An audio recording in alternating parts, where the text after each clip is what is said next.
South India shopping మాల్లో block buster ఆషాఢం #1 kilo sale. నమస్కారం, welcome to I dream. ధర్మ మార్గం విత్ విజిత కార్యక్రమానికి స్వాగతం. ప్రస్తుతం మనతో పాటు ఉన్నారు ప్రముఖ ఆధ్యాత్మికవేత్త శ్రీ విద్యా ఉపాసకులు శ్రీమతి జయప్రద గారు. ఇప్పుడు వారితో మాట్లాడి మరిన్ని విషయాలు తెలుసుకుందాం. అమ్మ నమస్తే. నమస్తే అమ్మ, శ్రీమాత్రే నమః. అమ్మ, కొబ్బరికాయ లేనిదే పూజ అనేది పూర్తే అవ్వదు. మనం ఏ పూజ చేసినా కూడా, ఎటువంటి శుభకార్యాలు చేసినా కూడా ఖచ్చితంగా ముందర ప్రారంభించే ముందో చివరనో ఖచ్చితంగా కొబ్బరికాయ అనేది కొడుతూ ఉంటారు. కానీ ఈ కొబ్బరికాయ విధానం కూడా ఒక్కొక్క తంతును బట్టి ఒక్కొక్క రకంగా ఉపయోగిస్తారు. దీని వెనకాల కూడా ఏమైనా ఆంతర్యం ఉందా? అంటే ఉదాహరణకి ఇప్పుడు వివాహంలో అయితే కొబ్బరి బోండం చేతిలో పట్టుకొని తీసుకెళ్లే విధానం ఉంటుంది, మనం పూజల్లో అయితే కొట్టే విధానం ఉంటుంది, కలశంలో అయితే చెంబు పైన పెట్టి ఆరాధించే విధానం, ఒక్కొక్కటి ఒక్కో రకంగా. వాటి గురించి తెలియజేయండి అమ్మా. తప్పకుండానన్నా. అంటే కొబ్బరికాయ ఎందుకు అలా పెడతారు దాని గురించి అర్థం మీరు అడుగుతున్నారు. సో కొబ్బరి బోండాన్ని వాడతానన్నా. కొబ్బరికాయ అనేది లేదు, పూర్ణ ఫలం అంటాం దాన్ని. పూర్ణ ఫలం అంటే పూర్ణంగా దాంట్లో సహజసిద్ధంగా నీళ్లు, పవిత్రమైన జలం ఉంటుంది అండి, శుద్ధమైన మనకి శుద్ధ జలం అంటాం దాన్ని. అది ఎలా వస్తాయి, ఎలా సృష్టించారంటే, ఈ సృష్టించినప్పుడు అందరూ మానవులందరూ సృష్టించినప్పుడు ఈ మానవులకు ఆహారం కావాలి కదా. సో ఆహార నియమాల్లో కొంతమంది తపోశక్తితో కొన్ని సృష్టించారు. ఆ సృష్టించడంలోనే వచ్చిన దాంట్లోనే వశిష్ఠ మహర్షి సృష్టించింది ఈ పూర్ణ ఫలాన్ని. మహాసాత్వికుడైన, ఎప్పుడు కూడా కోపం అనేది రాదు ఆయనకి. చాలా సహజ సిద్ధంగా ఆయన జపం అనుష్ఠానం చాలా బాగా చేస్తారని చెప్పి మన పురాణంలో చెప్పారు. సో ఆయన సృష్టించింది కనుక, ఆయన చేసిన ఏదైతే సృష్టించారో ఆ కొబ్బరి జలాన్ని మనం స్వీకరించినా, మనం తీసుకున్నా, మనలో కూడా ఆయన తత్వం వస్తుంది మనకి. అంటే మానవ జీవితం అనేది ఏంటి, మనకి కోరికల పుట్ట. అవును. సో కోరికలు అంటే కోరికలు, వాళ్ళకి ఇంక వేరే ఉద్దేశం ఉండదు. నాకు ఇది జరగాలి, ఇది కావాలి, ఇది కావాలని.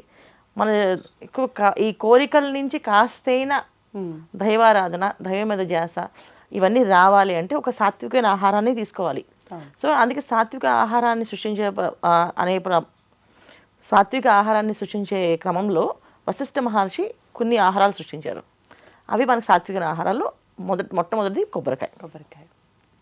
అందుకని ఆ పూర్ణ ఫలాన్ని మనం ప్రథమంగా వాడతాం అన్ని చోట్ల. ఎందుకంటే ఎదుటి వాళ్ళతో మనం మాట్లాడాలన్నా అది మన చేతిలో ఉండగానే ఆయన గుణం మనకు కొంచెం వస్తుంది. ఖచ్చితంగా సాఫ్ట్గా మాట్లాడాలి, ఎదుటి వాళ్ళని నొప్పించకుండా మాట్లాడాలి, వాళ్ళని బాధ పెట్టకుండా మాట్లాడాలి. అందుకని ఆ కొబ్బరికాయని ఎక్కువగా తీసుకునేవాళ్ళం. సో భగవంతుడి దగ్గర కొట్టినప్పుడు కూడా ఏదేదో కోరికలతో ఆయన్ని కోరుతూ ఉంటాం. ఈ కొబ్బరికాయ చేతిలో రాగానే ఏది మనకు అవసరమో అది మాత్రమే వస్తుంది. ఇది ఎప్పుడైనా అబ్జర్వ్ చేస్తే మీకు అర్థమవుతుంది. చాలా మంది ఏదో కోరికలతో వెళ్ళి కొబ్బరికాయ కొడదాం అని అంటారు. కొబ్బరికాయ పట్టుకొని ఒక్కసారి నమస్కరిస్తే మన మనసులో ఉండే ఆంతరం ఏదైతే ఉందో అది కరెక్ట్గా రీచ్ అవుతుంది కొబ్బరికాయలో. అది దండం పెట్టుకొని స్వామివారి దగ్గర కొబ్బరికాయ కొడితే ఆ ఫలితం వస్తుంది ఖచ్చితంగా. ఎందుకంటే వశిష్ఠ మహర్షి సృష్టించిన ఈ కొబ్బరికాయని భగవంతుడు ఇస్తే, ఆయనకి సమర్పిస్తే మనకి ఖచ్చితంగా మనకి భగవంతుడు ఓకే ఇది సాత్వికమైన కోరిక ఖచ్చితంగా తీరుస్తాం అని చెప్పి అంటారు. సో పూర్ణ ఫలము, కలశారాధన, కలశంలో జలం పెట్టినప్పుడు కూడా ఈ పూర్ణ ఫలాన్ని పెడతాం. అన్ని చోట్ల కొబ్బరి బొండమే. కొబ్బరికాయ అనేది ఒక మనం కోరికను తీర్చేటప్పుడు ఏంటంటే, ఇది కూడా ఏంటంటే మన వాళ్ళు పెద్దవాళ్ళు చేశారు. పూర్వం అయితే కొబ్బరి బోండాన్ని నైవేద్యంగా పెట్టేవాళ్ళు, కొబ్బరి జలంతో అభిషేకం చేసేవాళ్ళు. కొబ్బరి జలం అంటే కొబ్బరి బోండంలో జలంతో చేశారు అభిషేకం. ఈ కాయ కొట్టడం అనేది ఇక్కడ ఎలా వచ్చింది అంటే, మనం బలిదానాల్లోనే వచ్చాయి అమ్మవారికి, కూష్మ బలిదానం చేస్తాం. అలాగే కొబ్బరికాయను కొడితే మనలో ఉన్న అహంకారాన్ని తొలగిపోతుందని మీరు అది పీకి మొత్తం మంచి అయితే తీపించేవాళ్ళు. ఇప్పుడంటే తీసి మన షాపుల్లో అవైలబుల్గా అమ్ముతున్నారు. పూర్వం ఏంటంటే ఒకసారి మీరు తీయండి, దాని కష్టం తెలుస్తుంది. అప్పుడు తీసినప్పుడు ఒక కొబ్బరికాయని మనం తెచ్చుకోవాలంటే ఇంత కష్టపడాలి అని తెలిసినప్పుడు రేపు మన కోరికను తీర్చాలంటే భగవంతుడు ఎంత కష్టపడతాడు అని అర్థం అనమాట. పెద్దవాళ్ళు మనకు అర్థం చేసేది ఏంటంటే, ఈ కొబ్బరికాయ పీచి తీయడానికి ఎంత కష్టపడ్డారు, అది మరి మీరు ఏదైనా బలమైన కోరిక కోరితే భగవంతుడు ఎంత కష్టపడతాడు ఆ కోరిక మీకు ఇవ్వడానికి. ఫస్ట్ మీరు నేర్చుకోవాల్సింది ఏంటంటే, ఆ కోరిక మీకు ఎంతవరకు అవసరము, ఆ కోరిక మీకు మీ సమాజానికి అంటే మీకు మీ కుటుంబానికి సమాజానికి ఏమైనా ఉపయోగపడే కోరిక, అది భగవంతుడు చేస్తాడు. లేదు నాకు మాత్రమే స్వార్థమైన కోరికలు ఉన్నాయనుకోండి, ఆ కోరికల్ని తొలగిస్తుంది. ఆ కొబ్బరికాయ పట్టుకొని అసలు అలాంటి కోరికలు కోరకూడదని అది తీసేస్తుంది అనమాట. సో పూర్ణంగా మనం పరిపూర్ణంగా భగవంతుడు కోరుకోవడానికి ఈ పూర్ణ ఫలాన్ని పట్టుకొని చేస్తాం. అందుకే కొబ్బరికాయ లేని పూజ అనేది ఎక్కడా ఉండదు. కంపల్సరీగా అన్ని నైవేద్యాలతో పాటు కొబ్బరికాయ ఉండాలంటారు. అవును. సో కొబ్బరికాయ లేకుండా ఏ పూజ చేసినా అది ఫలితం రాదు మనకి. ఖచ్చితంగా కొబ్బరికాయ ఖచ్చితంగా ఉండాలి. అంటే పూర్ణఫలం కంపల్సరీగా ఉండాల్సిందే. పూర్ణఫలం లేని పూజ అనేది ఇంకా అది నిర్వీర్యం అనమాట. అంటే పూజ చేసంటే లెక్క కాదు, అది కొబ్బరికాయకు ఉండాలి. మరి ఇప్పుడు అంటే వివాహంలో అలా మనం తీసుకువెళ్ళటానికి కారణం ఏంటమ్మా? వశిష్ఠ మహర్షి ఎంత సాత్విక గుణతత్వమైంది, అంత సాత్వికంగా ఇద్దరు ఒకరినొకరు అర్థం చేసుకోవాలి. అంటే ఆ కుటుంబంలో పెరిగే వాతావరణం వేరు, ఈ కుటుంబంలో పెరిగిన వాతావరణం వేరు. ఇద్దరు కలిసి ఒకే ప్రయాణంలో ఒకటిగా, అంటే భార్యాభర్తలు అనేది ఇక్కడ ఇద్దరైనా అక్కడ మాత్రం ఒకటి, శరీరాలు వేరు, మనసు ఒకటి. సో ఎప్పుడైతే జీలకర్ర బెల్లం పెట్టుకుంటారో వీళ్ళిద్దరూ, ఇంకా అక్కడి నుంచి మన ఇద్దరి కష్టము ఒకటే, ఇద్దరిది సుఖం ఒకటే, ఇద్దరిది కామ్యం ఒకటే. అంటే ఇద్దరు గమ్యాలు ఒకటే. అంటే తను చేసినా తిను చేసినా ఏ కోరినా అది ఇద్దరికి కుటుంబానికి మంచి చేసేది మేలు చేసేది మాత్రమే కావాలని చెప్పి ఆ పూర్ణ ఫలం అనేది కంపల్సరీ పెడతారు. కొబ్బరి బొండం అనేది ఖచ్చితంగా అలా తీసుకుంటే ఇద్దరు మనసులో కోరికలు ఒకటిగా ఉండి వాళ్ళు అంత భార్యాభర్తలు ఇద్దరు అన్యోన్య దాంపత్య జీవితం ఉంటుందని చెప్పి ఆ పూర్ణ ఫలాన్ని పెడతారు అక్కడ. ఈ పూర్ణ ఫలం అనేది వివాహాల్లోనే కాదు, ఇప్పుడు మన ఎదురు వచ్చే పెద్ద పెద్ద వాళ్ళకున్న స్వాగతం సుస్వాగతం అని చెప్తూ పూర్ణ కుంభాలతో ఎదురొస్తుంటారు జగద్గురువులకి, పీఠాధిపతులకి, ఇంకా చాలా మందికి. అంటే మనకి అంటే వీళ్ళు చాలా పెద్దవాళ్ళు గొప్పవాళ్ళు అనుకునే వాళ్ళకి పూర్ణఫలంతో ఎదురొస్తారు. ఎందుకంటే దీనికి మించిన వేరే ఇంకేది లేదు, ఇదే మొత్తం అనమాట. పూర్ణఫలం కాదమ్మా, పూర్ణఫలంతో అంటే ఇంతకు మించిన శక్తి ఇంకోటి లేదు, ఇంతకు మించిన ఆహ్వానం ఇంకోటి ఉండదు. ఈ పూర్ణ కుంభంతో వెళ్ళి ఎదురు రావడం అనేది ఏంటంటే భగవంతుడికి ఎదురొచ్చి మన ఆహ్వానించినట్టే. అంటే వాళ్ళు వచ్చిన వాళ్ళు అతిథి దేవో భవ అంటాం కదా. సో అతిథిని దైవంగా భావించి మనం వాళ్ళని రమ్మని చెప్పి ఆహ్వానించడమే. సో అంటే మనకి ఏ స్వార్థం లేదు, నిస్వార్థంగా భగవంతుడి రూపంలో వాళ్ళలో భగవంతుడి రూపాన్ని చూస్తూ రమ్మని చెప్పడమే ఈ పూర్ణ కలశంతో మనం ఎదురు రావడం అనేది. సో అందుకని ఒక పూర్ణ ఫలాన్ని మనం దంపతులకి తాంబూలంగా ఇస్తే అంతకు మించిన ఫలం ఇంకోటి లేదు. చాలా మంది ఏ రకాల పళ్ళు ఇస్తే బాగుంటుంది అనుకుంటారు, కానీ అన్నిటికంటే మంచి ఫలమైనది ఏంటంటే ఇది మన కొబ్బరికాయ, అది పూర్ణ ఫలం. దంపతుల తాంబూలంగా అది ఇస్తూ ఉంటాం. అది ఇచ్చినప్పుడు ఏంటంటే దీనికి మించింది ఇంకోటి లేదు.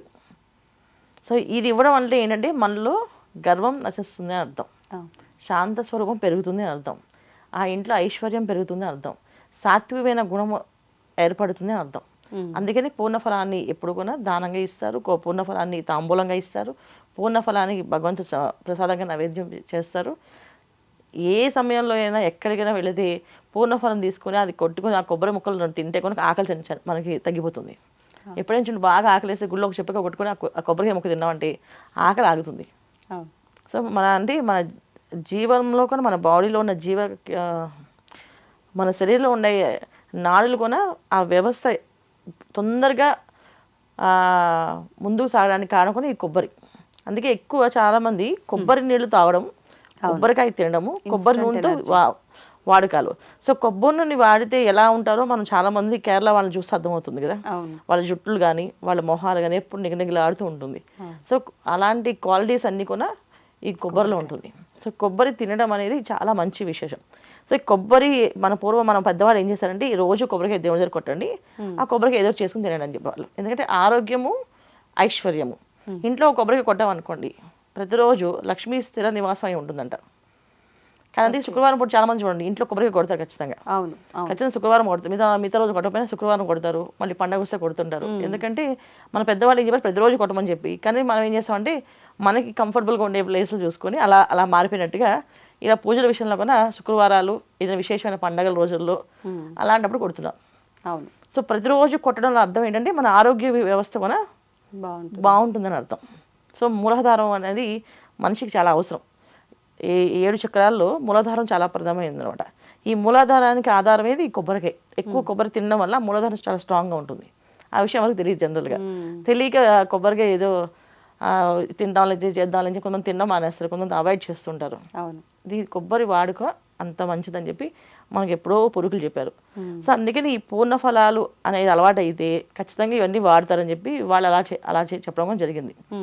కాకపోతే దాన్ని మనం మార్చేసుకున్నాం అంతే. అంటే పరిస్థితులకు తగ్గట్టుగా మనం ఎలా అవసరం ఉందో దాన్ని అలా ఇప్పుడు నేను కూడా మీకు మార్చేయచ్చు చెప్పేదా. పూర్ణఫలం అర్థం సంస్కృతంలో చాలా అర్థాలు ఉంటాయి, మీకు లౌకికంగా అన్ని చెప్పాను.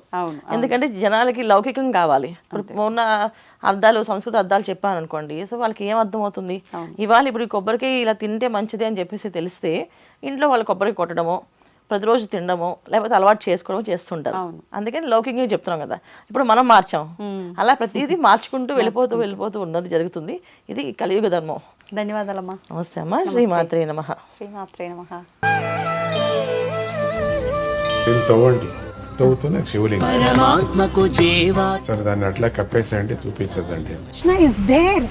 మూర్తి పూజ కాదు, సాక్షాత్ బ్రజేంద్ర నందన భగవాన్ ఉన్నారు మూర్తిలో. ఏమీ ఆశించకుండా ఆరాధించే వాళ్ళు కూడా ఉన్నారా ప్రభుజీ? నిజమైన భక్తి అంటే మనకు తెలియదు కాబట్టి